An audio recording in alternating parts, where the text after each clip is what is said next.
Friends, ಅವಾಗ ನಾನು ತೋರಿಸಿದೆಲ್ಲ masala fry ಮಾಡೋದು ಹೇಗೆ ಅಂತ.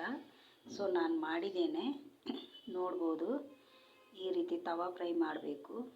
ಎಣ್ಣೆಯಲ್ಲಿ ಬಿಡಬಾರ್ದು ಮೀನನ್ನು.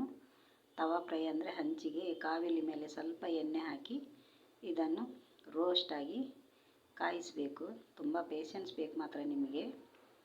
ಸಣ್ಣ ಸಣ್ಣ ಮಕ್ಕಳಿದ್ದಲ್ಲಿ ಘಾಟೆಲ್ಲ, ಮೆಣಸಿನ ಹುಡಿದು ಘಾಟೆಲ್ಲ ಬರಬಾರ್ದು. ಮಕ್ಕಳಿಗೆ ಉಸಿರು ಕಟ್ಟುತ್ತೆ. ಹಾಗಾಗಿ ತುಂಬ ಪೇಷನ್ಸ್ ಬೇಕು. ಮತ್ತು ಇದು ಕನ್ನಡ ಅರ್ಥ ಆಗದವರಿಗೆ ತುಳುವಲ್ಲಿ ಹಾಕಿದ್ದೇನೆ.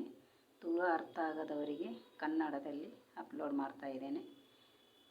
ಸೊ ಫ್ರೈ ನೋಡಿ, ನಾನು ತವಾ ಫ್ರೈ ಮಾಡಿದ್ದೇನೆ. ನಿಮಗೆ ಇಷ್ಟ ಆದರೆ ಲೈಕ್ ಮಾಡಿ, ಕಮೆಂಟ್ ಮಾಡಿ, ಶೇರ್ ಮಾಡಿ.